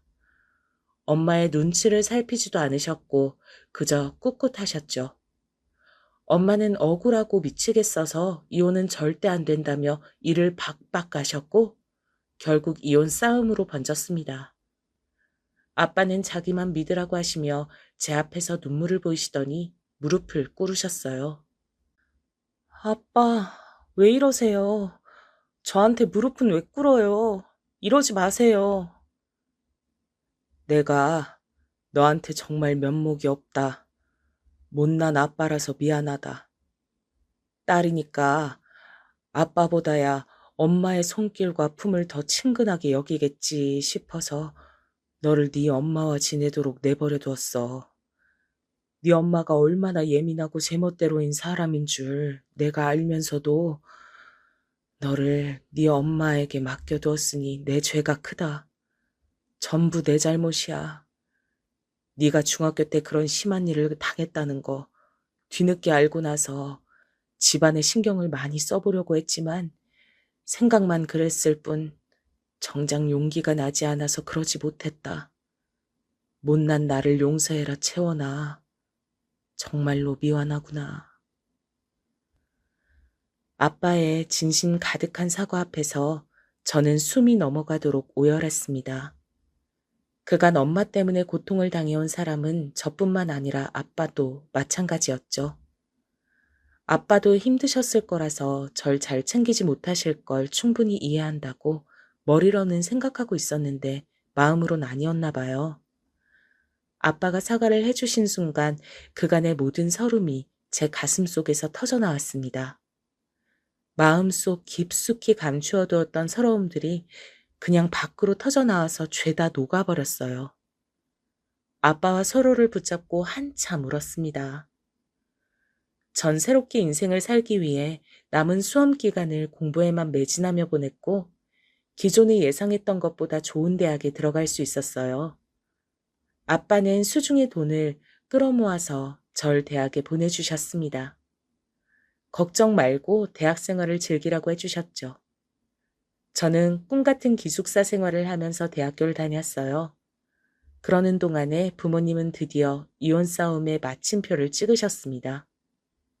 이혼으로 최종 결정이 나고 나서 엄만 저에게 연락을 해오셨어요. 저한테 연락을 하고 싶다며 아빠에게 간청을 하셨고 아빠가 제 의견을 물어보시길래 저는 제 연락처를 엄마에게 알려드려도 괜찮다고 답을 드렸던 거예요. 솔직히 내심 엄마가 저한테 마지막으로 애틋한 인사를 남겨주실 줄 알았습니다. 혹은 진심 가득한 사과라든지요. 하지만 전혀 아니었어요. 그래, 인생은 어차피 혼자 살다가 혼자 죽는 거야. 내가 혼자 됐다고 해서 주눅 둘 줄 알아? 천만의 말씀, 전혀 아니야. 사람들이 나한테 남편 없다고, 자식 없다고, 그렇게 무시하며 손가락질을 해댄다고 해서 내가 하찮은 사람이 되는 건 아니거든. 보란 듯이 난 날아오를 거고, 만약 실패해서 추락하거든, 내가 반드시 유서에다가 원흉으로 너하고 네 아빠 이름 적고 떠날게.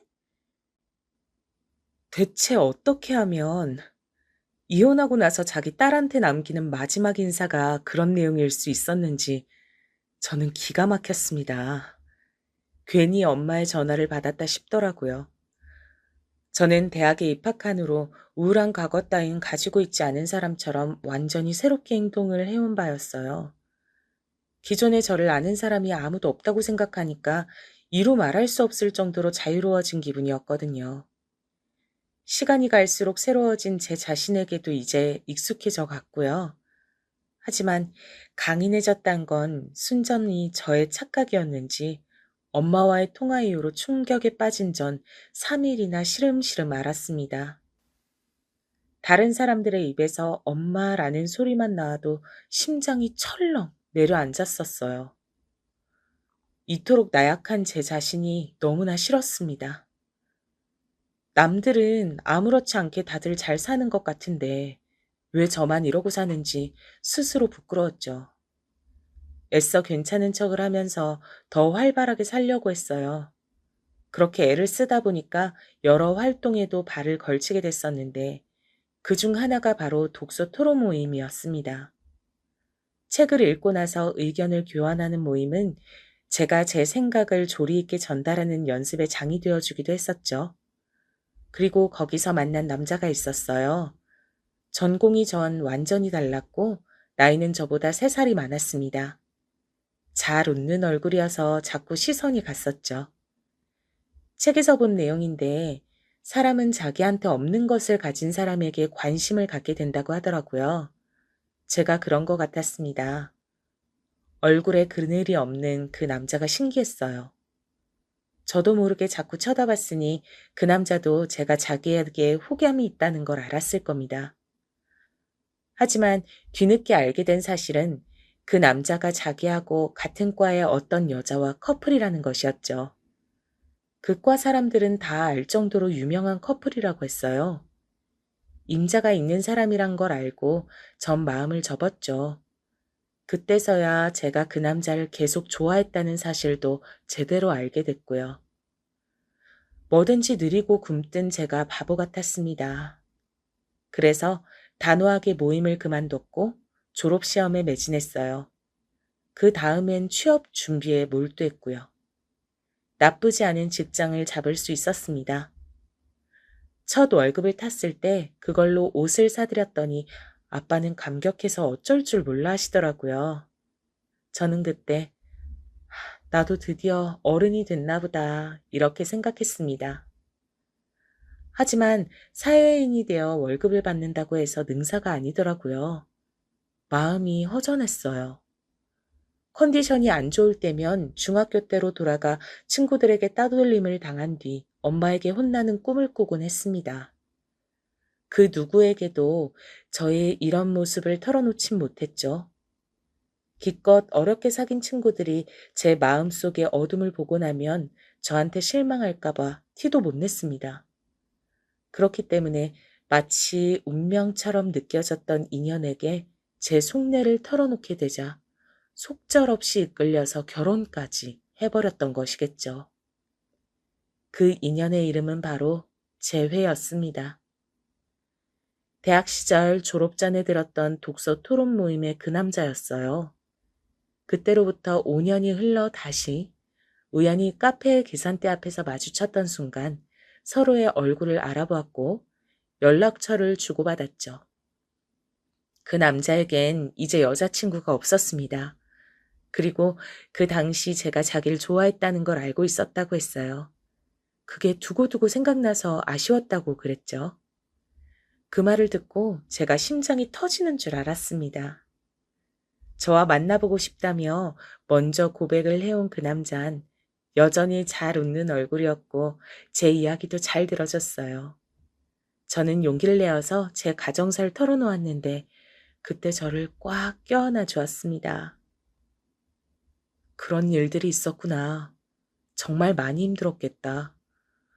그 심정이 얼마나 서러웠을지 가늠도 안 돼. 네 자신을 나약하고 못났다고 깎아내리지 마. 누구라도 그런 과거를 겪었다면 아직 힘들어하고 있는 게 당연한 거야. 저의 나약한 면모를 따스하게 포용해주는 그 남자가 좋았어요. 단숨에 홀려들었고 의지하게 되었죠. 그렇게 저는 금세 남편과 결혼까지 생각하게 됐던 겁니다. 시댁은 먼 시골이었어요. 하도 깡촌 시골이라서 남편은 고등학교 때부터 서울에 있는 이모님 댁에서 지냈다고 합니다. 대학도 서울로 진학을 하게 되면서 계속 서울에서 쭉 살았고요.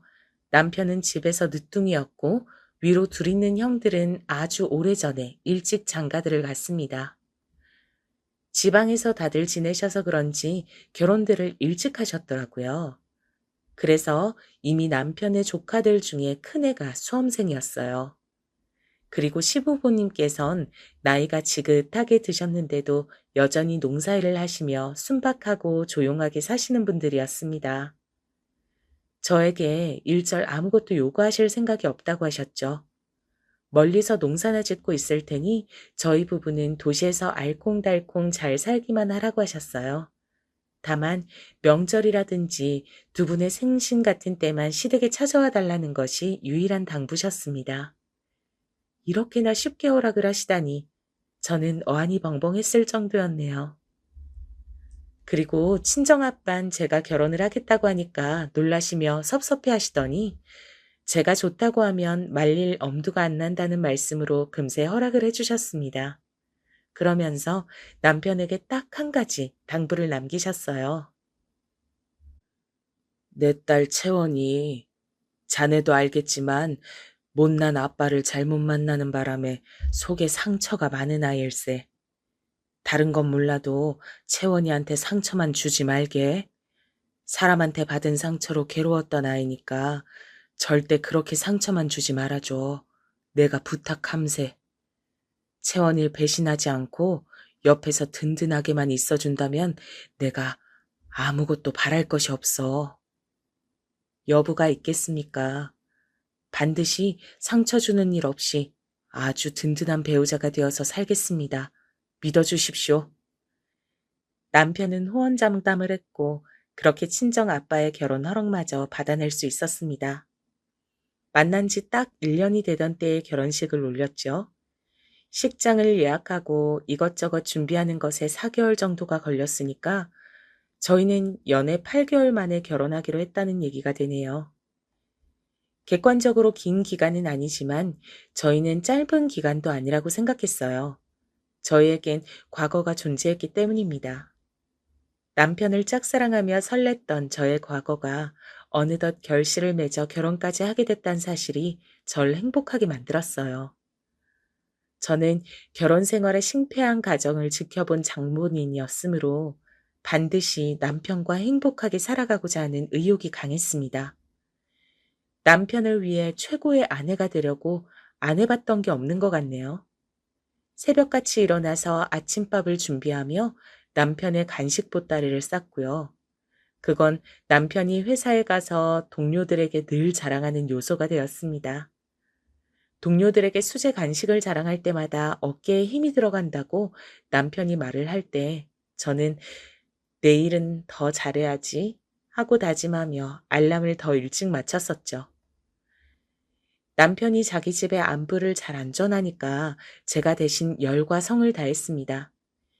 잊지 않고 시부모님께 안부 전화를 드렸죠.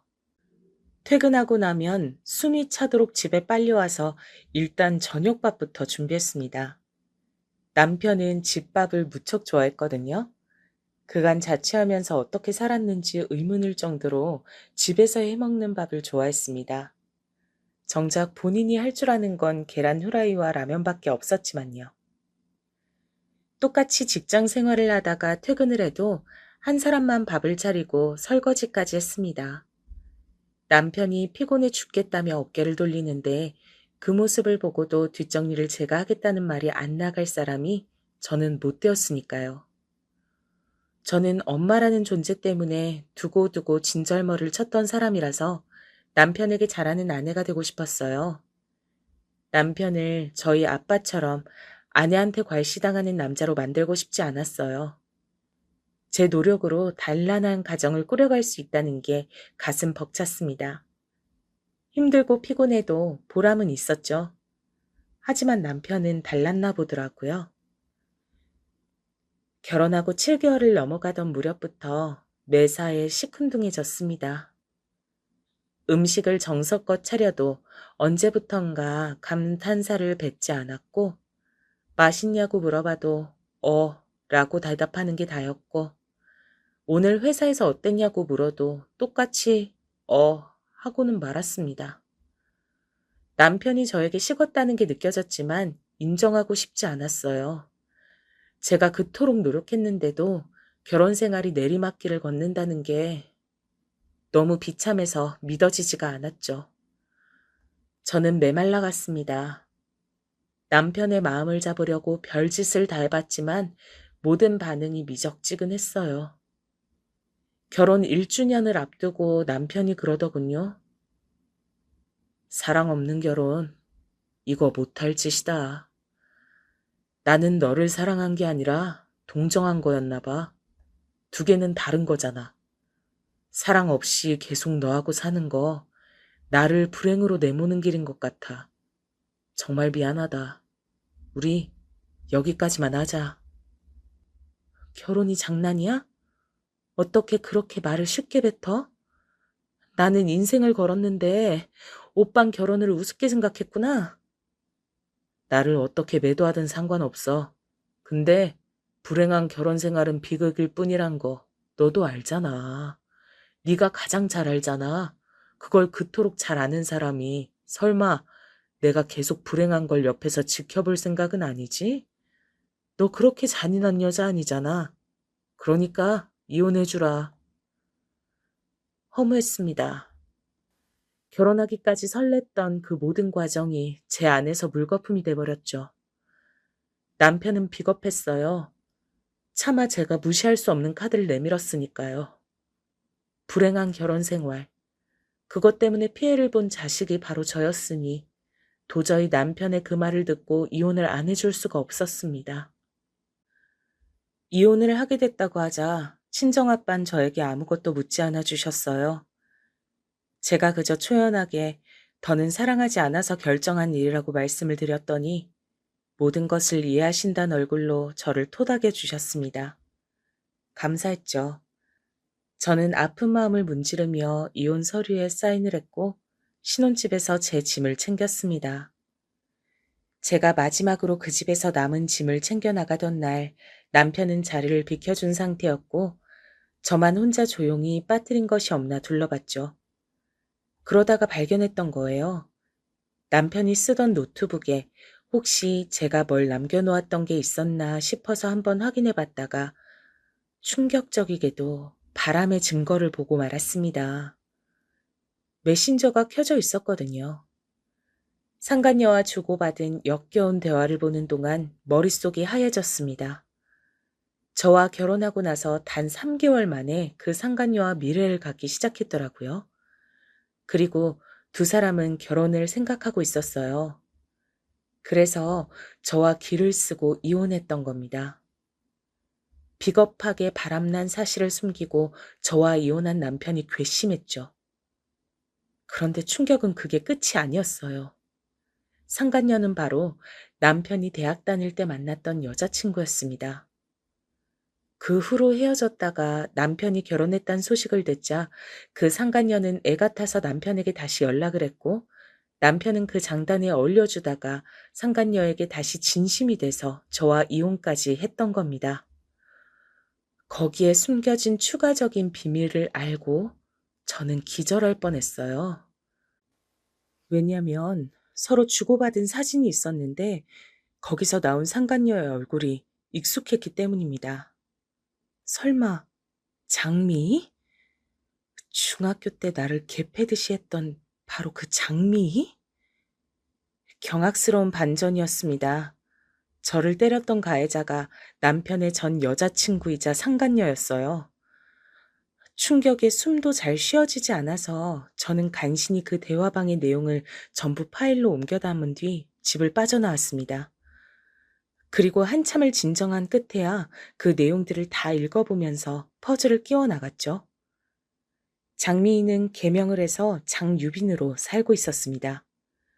그리고 남편이 독서 토론 모임에 나가던 시절 남편은 장미희에게 모임에서 자기를 좋아하는 여자가 있는 것 같다고 얘기를 했었고요. 그 여자는 저였죠. 그러자 그게 누군지 궁금해한 장미희는 어느 날 저라는 사실을 알았습니다. 엄청 신기해하면서 아주 대수롭지 않게 남편한테 저와 중학교 동창이고 제가 전교 왕따를 당하던 애였다고 말을 한 거예요. 둘은 헤어졌었고 저와 남편은 시간이 흘러 우연히 마주쳤었는데 그때 남편은 장미희에게 들었던 얘기가 생각나서 저에게 호기심을 가졌었습니다. 그러다가 저와 결혼까지 갔고요. 남편이 저랑 결혼한 걸 알게 된 장미희는 남편에게 접근했죠. 저 같은 애랑 왜 사냐고 하면서 걔 엄마가 완전히 정신병자라서 걔가 기구하게 살았는데 그 정신병력을 물려받을 수도 있다. 아기라도 생기면 어떡할 거냐. 불행하게 자란 애가 어떻게 자식을 잘 키우겠냐. 이런 말들을 꾸준히 했더군요. 장미희는 저에 비하자면 아주 유복한 집안의 딸이었고 태도가 당당했죠. 저와는 정반대였어요. 그런 장미희에게 끌린 남편은 저와 끝내 이혼을 했던 겁니다. 모든 전말을 알게 된 저는 헛웃음만 흘렀어요. 왜 저는 이렇게 항상 휘둘러지며 어리석게 살아야 할까 싶었습니다. 그 두 사람은 후딱 결혼식 날짜부터 잡았고 저는 한동안 폐인처럼 지냈죠. 날이 갈수록 수척해지는 제 모습에 아빠가 걱정하셨어요. 이혼 후유증인 줄로만 알고 있었는데 혹시 건강 문제가 있는 거냐면서 어느 날은 집요하게 이유를 물어오셨습니다. 저를 걱정하는 아빠의 얼굴을 보자 울컥하더라고요. 그래서 저도 모르게 모든 것을 털어놓았어요. 한참 이어진 이야기를 끝냈을 때 아빠의 얼굴은 달라져 있었습니다. 마치 엄마에게 이혼을 선언하던 날의 그 얼굴 같았어요. 채원아, 너는 아무 걱정도 하지 마라. 이 아빠가 알아서 해결할게. 눈에는 눈, 이에는 이, 제대로 된 복수를 해주마. 저는 당최 아빠가 뭘 하시려는 건지 걱정이 됐고 결혼식장에서 깽판이라도 치면 혹시 소송이 걸릴까봐 염려가 됐습니다. 하지만 아빠는 치밀하게 준비를 하셨고 사람을 10명이나 고용하셨어요. 그 두 사람의 결혼식장에 도착하자 진두지휘를 하셨죠. 아빠의 지시에 맞춰서 사람들이 움직였습니다. 여자 화장실부터 시작이었어요. 그래, 그렇다니까. 장유빈, 얘가 한 번에 남자를 여럿 만나서 문어다리로 유명했어. 문란하긴 또 얼마나 문란한데. 야, 남자 없인 혼자 침대에 안 눕는다고 그러더라? 하도 더럽게 놀아서 오죽하면 개명까지 한 거잖아. 한 사람이 전화하는 척 그렇게 떠들자 또 다른 한 사람이 옆에서 손을 씻는 척 하다가 그게 무슨 소리예요? 자세히 좀 알려주세요. 라고 하며 바람을 잡았습니다. 그러면서 여자 화장실에 들른 모든 하객들이 장미에 대한 역겨운 이야기를 다 알게 됐죠. 신부 측 하객석에 앉은 사람들도 마찬가지였어요. 신랑이 전 부인을 때려서 전치 10주 나오게 하는 바람에 이혼한 거라더라. 신랑이 여자 많기로 유명한 놈인데 이번이 두 번째 결혼이면 내년엔 세 번째 결혼을 할 것 같대. 이런 이야기를 떠들어댔죠. 그러자 장미희의 친척들이 그 이야기를 듣고 모두 깜짝 놀랐죠. 신랑 측 하객석도 빠질 수 없었습니다. 신부가 몇 달 전에 애 떼는 수술을 받았다던데 결혼하는 걸 보면 애 아빠는 신랑이 아니었던 거야. 이런 이야기를 쑥덕거렸던 거죠. 그러자 그걸 엿들은 하객들이 아연 실색을 했고요. 친정아빤 결혼식 사회자를 몰래 찾아가서 종이 한 장을 건넸습니다. 하객들 중에서 혹시 학교 문제로 피해를 당한 사람들이 있는지 뒷조사를 하셨던 아빠는 의외의 수학으로 사회자의 친동생이 학교에서 극심한 따돌림을 당하는 바람에 자퇴를 하고 우울증에 걸려 오랜 방황을 하고 있다는 사실을 알아내셨어요. 그 사회자에게 건넨 종이는 장미희의 과거 이력이 고스란히 담겨 있었습니다. 사회자는 전 남편 놈이 친하게 알고 지내는 동생이었는데요. 그 종이를 보고 분노했죠. 이성을 다잡고 신랑 입장까진 잘 해냈지만 문제는 신부 입장이었습니다. 신부, 신부, 입장하면 안 됩니다. 입장 못 시켜. 형, 저런 망할년하고 어떻게 결혼할 수가 있어? 내 동생이 학교에서 따돌림을 당해서 정신과 다녔던 거 형도 알잖아. 그런데 저런 년하고 결혼을 해? 그러면서 나한테 사회를 맡겨? 이거 나를 엿먹이는 거야? 사회자가 폭발해버렸고 전 남편 놈은 입이 떡 벌어졌죠. 신부 측 사람들이 일어나서 사회자를 비난하며 문란한 신랑 놈이나 처신 잘해라고 욕을 했고 그 즉시 쌍방 비난회장이 열렸습니다. 신랑 측 하객석에 앉아있던 사람들이 삿대질을 날리면서 남자의 미친 여자 주제라고 욕을 하기 시작했던 거예요. 그러는 사이 사회자는 전 남편에게 그 종이를 건네주며 장미희의 과거 만행을 알리고 있었습니다. 전 남편은 이런 건 꿈에도 몰랐다고 하면서 결백을 주장하고 절규했죠. 장미희는 결혼식장이 개판이 든 것에 아연실색하면서 도망치다가 웨딩드레스 자락을 밟고 넘어져서 코피를 흘렸습니다. 완벽한 결혼식 파토 현장의 마무리였죠. 하얀 웨딩드레스에 코피가 묻은 것까지 친정아빠는 모든 걸 카메라에 담아오셨어요. 그리고 저는 그 모든 장면을 보면서 울고 웃었지요. 중학교 시절 저는 헛소문 때문에 시작된 괴롭힘을 당했으므로 장미희가 억울하게 음해를 당했다고 한들 인과응보였습니다. 전 남편 놈은 평판이 완전히 떨어졌어요. 가족, 지인들에게서 슬그머니 위맹을 당했고 얼마 후엔 퇴사를 했더라고요. 속이 후련했습니다. 그리고 이제는 더 이상 다른 사람들에게 제 미래를 맡기려 하지 말고 저 스스로 개척해 나가야겠다고 결심했어요. 저를 지켜봐 주시는 아빠를 위해서라도 멋지게 남은 인생 살아보겠노라고 저 스스로에게 다짐했습니다. 그리고 지금까지도 그 다짐을 무사히 지키면서 살고 있답니다.